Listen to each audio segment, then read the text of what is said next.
Okay, let's do it. Hi guys, my name's Chloe, otherwise known as Princess Aspian, and welcome to my channel. Just be me.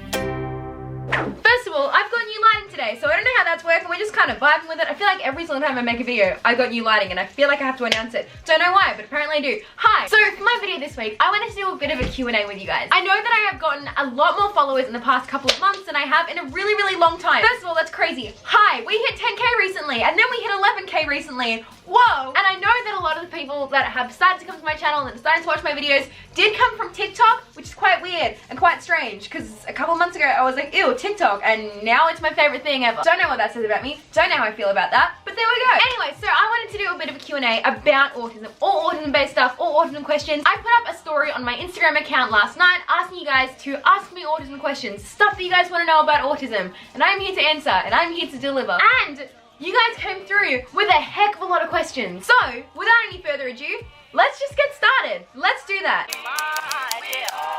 Okay, first question. What is stimming? Stimming overall means self-stimulation. It's something that's very stereotyped for autism, and as far as I know is mainly really seen as an autism trait, although every person in the entire world stims. If you are watching this, you have stimmed before, most likely today. Tapping your fingers is stimming, bouncing your leg is stimming, picking at your fingernails is stimming, playing with your hair is stimming, humming is stimming. We do it when we're bored, we do it when we're anxious, we do it when we're nervous, we do it when we are subconsciously overstimulated, so our bodies need a way to get all of that energy out. However, it does seem that autistic people seem to stim in ways that are a little bit different to neurotypical people, such as shaking your hands, which is a stim that I do all the time, particularly when I'm excited. If you guys have watched any of my content vlogs, I'm pretty much stimming consistently. Rocking is a very common autistic stim. Jumping up and down is a very common autistic stim. Basically, any repetitive behavior can be counted as stimming. However, something which we need to get our heads around, and a lot of neurotypical people haven't gotten their heads around yet, is that stimming is not a bad thing. It is not something that needs to be eradicated. It is not something that we need to stop doing. Every person stims, and if you try and stop an autistic person from stimming in a way that is non-harmful, such as rocking, such as shaking your hands, it could end up becoming a negative stimming behavior, such as hurting themselves. Unless your stims are causing physical or emotional harm to you or to other people, there is no reason to stop doing it. Stim away. Alright, question 2. Does autism run in your family? Kind of, yes. As far as I'm aware, I'm the first person in my family that has been diagnosed with autism, but since I was diagnosed, my younger brother was also diagnosed with autism, and my younger cousin as well. However, I do think there are a couple of people in my family who may be autistic, but are just undiagnosed. How old were you when you were diagnosed? I was 13 when I was diagnosed with autism. And this month I want to do a proper sit-down diagnosis story, because it's something that I've never spoken about in my channel before in like detail. And I definitely want to do that. But I was 13 when I was diagnosed. How did autism affect you at school? Good question. It affected me a lot. Although I would like to say it wasn't my autism that affected me, it was other people's reactions to me being autistic that affected me, without them even knowing I was autistic in the first place. I went to school for... I can't math. I got diagnosed when I was 13 and I started school when I was 5, so someone else do the math on that. But I went to school for a long time before I was actually diagnosed as autistic. So I struggled a lot in a lot of different ways, and no one really understood the struggles or cared for the struggles because they weren't your typical struggles that other school children would face. I could do the work very well, I was very academic, and I loved the schoolwork, but I really struggled in the way that it was presented to me, in the way that the teachers gave it to me, and by the other things that were happening in the classroom at the time. School was not a good place for me, and I've said this a lot of times before. School was probably the worst time of my life, and there were several times where I didn't want to be here anymore because of how terrible school was. I would spend a lot of high school locked away in the bathroom from 9 o'clock in the morning until 3:30 in the afternoon. They didn't even take my attendance because I did not want to leave because I was terrified of it. A lot of it was the students. I was bullied extremely badly by students and by teachers. Which is really freaking awful, man. Like, kids should not have to deal with that just because they're different. I wasn't able to work properly in the classroom environment. The lights were noisy and the tables were set up in a weird way, and the way that they asked us to present things or do things just didn't work with the way that my brain told me that we should. So school was not a good place, and school isn't a very good place for a lot of autistic people. Here's the way that I like to explain it to people. In a classroom, there's what, 20, 30 kids in a classroom. All of those kids are individuals. All of those kids are going to learn in a different way. The same way when we're adults, we don't all have the same people working in the same jobs and living in the same places and having the same learning abilities. That's just not how life works.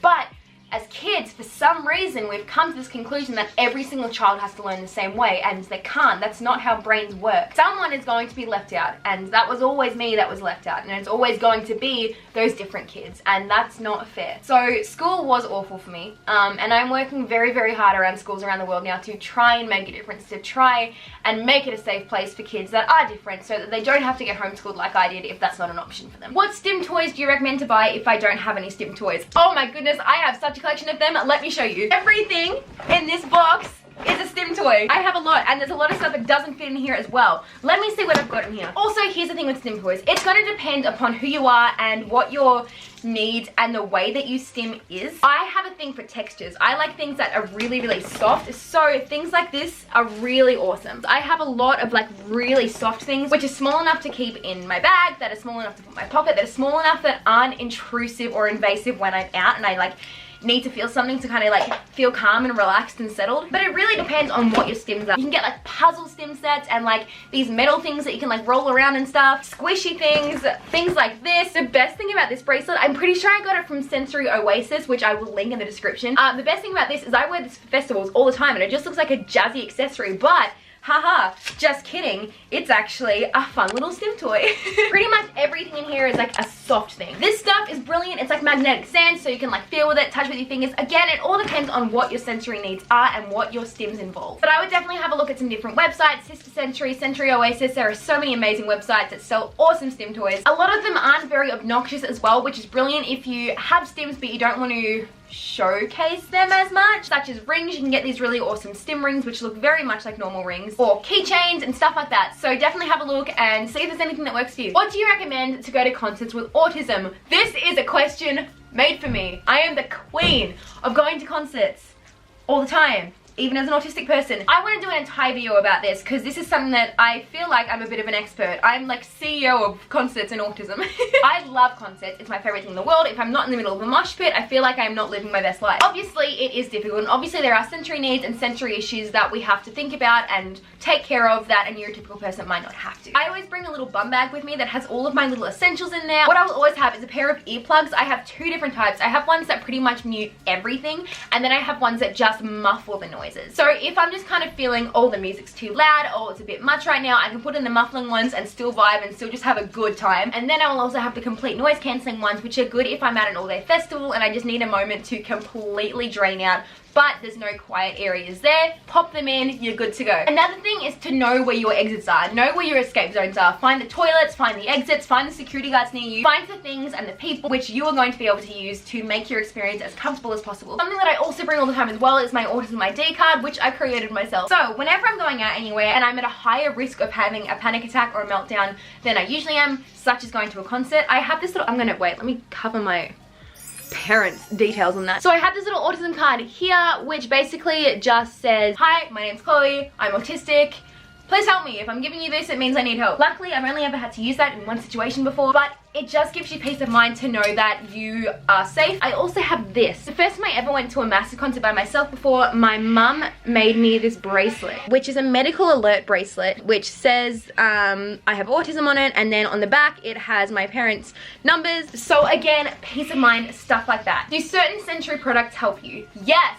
Yes, yes. My weighted blankets are my favorite things in the entire world. I cannot sleep without one. I think I have about 7 of them. Is it a bit excessive? Yes. I have a weighted blanket that I keep on my bed at all times, and then I also have a weighted lap blanket, so when I used to go to uni, I would use that. If I'm going on long trips, I would take that. Recently, I also got a compressing bed sheet, which is on my bed right now, and it's basically a bed sheet that like wraps around your bed sheet, and it's like a weighted blanket on steroids. It like tucks you in, like a grandma tucking you into bed, except it's awesome. I got it a few days ago and it's my favorite thing ever. So yeah, they're probably my biggest.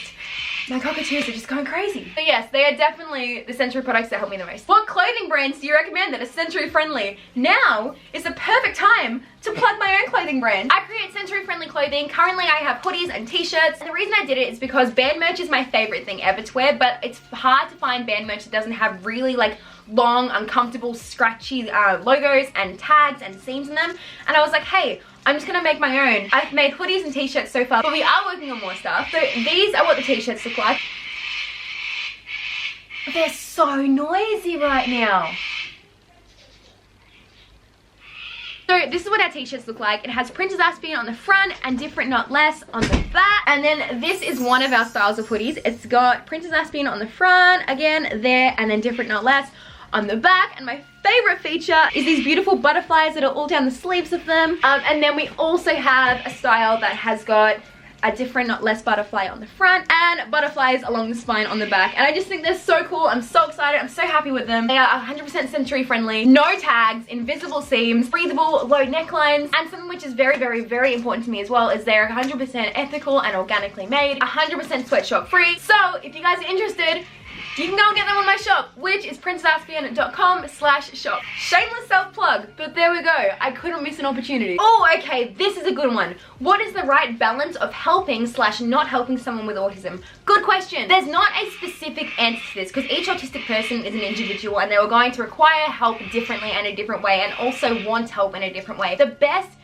way that you can help your autistic friends is, quite frankly, to talk to them. Ask them what they need, ask them what sort of supports they want. The best time to do this is probably before a situation happens where they need the help. Have a conversation with them, go, hey, I know that you're autistic and if you need help, great, tell me how I can help you. And if you don't, great, that's fine. I'm just gonna support you the same way I would with any of my other friends. I did a video about this very recently and I'll link it somewhere around here about supporting your autistic friends. Please go and watch that. It's got a lot more stuff that I won't be able to fit into this. Support them the same way that you would any of your other friends. Communicate clearly and literally. Make sure you're including them and stuff. And make sure to be straightforward about what's happening. And that also includes your own personal feelings as well. What was your diagnosis experience like? This is a big question. And again, I want to do an entire video, story time about my diagnosis story. As an overall, I was 13. I don't remember it a whole lot. I do remember going into an office, into a doctor's room, and we did a series of different tests. There was like different sort of IQ tests, different puzzles, a couple of different role play situations. There was a lot of different kind of hands-on activities which I had to do, but then there was also a lot of like yes, no, sometimes questions. I don't remember exactly what those questions were. And then I walked out of the room a few hours later and she gave my mum a handbook that was like, hey, your daughter is autistic. And I was like, I don't know what that is, but there we go. What piece of advice would you offer to families who have recently been exposed to autism? Good question, and this is a very important one because here's the thing. As autistic people, we are already so ostracized, and as autistic people, we already feel so alienated from the world.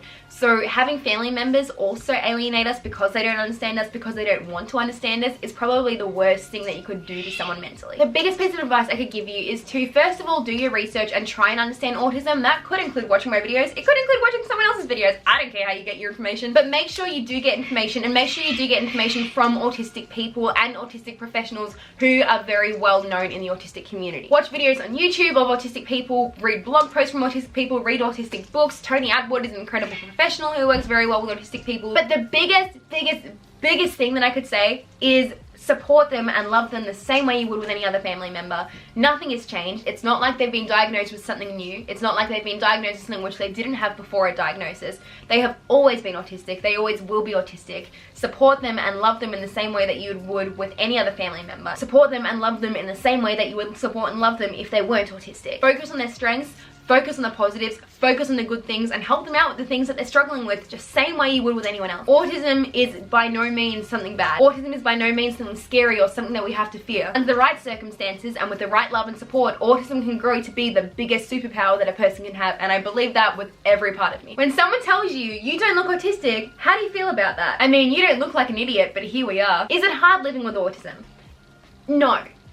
It's not hard being autistic, it's hard living in a world that doesn't support and accept autistic people. I love being autistic. I think that being autistic is my greatest gift and I would not change it. If freaking Genie from Aladdin came up to me and was like, hey, I'll give you a wish and that wish is to not be autistic, I would be like, absolutely not, leave me alone. I love being autistic and I would not change it for the world, but what I would change is the way that other people see autism and the way that other people treat it. The world at the moment is a lot better than it used to be, but it is still not made for autistic people. It's not made for people that are neurodiverse or that are disabled or that have different minds than the rest of the world. And because of that, it can be a struggle, and because of that, there are things and there are issues that we have to face and that we have to go through daily. But overall, I would not change being autistic, and I think the downfalls and the sensory overload and the social confusions are definitely worth all of the cool stuff that comes with it. Is masking unique to autism? Okay, so for those of you who don't know, masking is when you copy another person's ways and likes and dislikes and interests and the way that you make eye contact and the way that you dress. It's basically when you put on a mask. It's when you pretend to be someone that you're not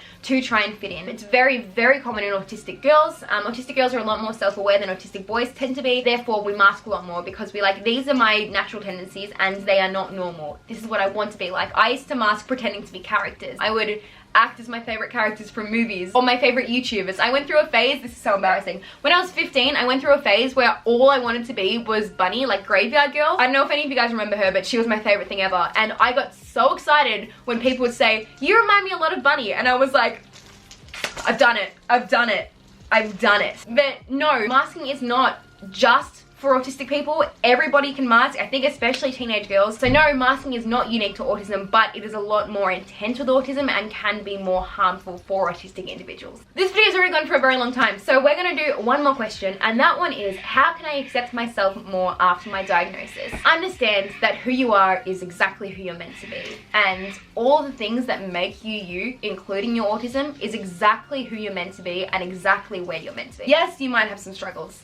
Everyone has struggles, but your struggles aren't going to outweigh your abilities, and your differences make you incredible. They aren't a handicap. They aren't something which is going to have to hold you back. Look at the things you can do. Look at your eye sparkles. Find the things which you are incredible at and run with them. Your differences is what's going to change the world. The world doesn't change with that different. If you have a look at anyone who has done anything significant in the world, they've all been different. They've all been strange. They've all been kooky. They've all been different, not less. And I know it's harder to say than do, but the more that you learn to accept and love your differences, the easier it's gonna be. Okay, that's it. That's the video. We've done a lot of questions. There was a lot more, but I want to save them for another video because this was fun. Also, I haven't really plugged it on this channel before, but if you guys want to go over to my TikTok, I can't believe I said that. I also post a lot more autism content there as well, which is just kind of short, easy snippets. So if you want to go and follow me on TikTok, please feel free to do so. Or if not, that is also fun. Anyway, I hope you guys liked this video. I hope you guys learned something, or if you didn't learn anything, I hope you were entertained for a few minutes while we're all in quarantine. Which, by the way, I hope you're staying mentally healthy. I hope you're not looking at the news all the time. I hope you are eating well and doing puzzles and making art and just having as good a time as you possibly can while in quarantine, which I know sometimes is very hard. At the very least, I hope you didn't look at the news for at least 10 minutes today, because you don't have to. If there's something important that you need to know, you'll find out. You do not have to worry yourself over the news, I promise you. Anyway, that is today's video. Thank you guys so much for watching. If you guys did enjoy this video, make sure to like, comment, subscribe. I don't mind. Do it if it makes you feel good. Do it if it makes you feel happy. Anyway, stay kind to yourself, stay kind to each other, stay hydrated, stay washing your hands, and I'll see you guys in my next video. Bye. Just be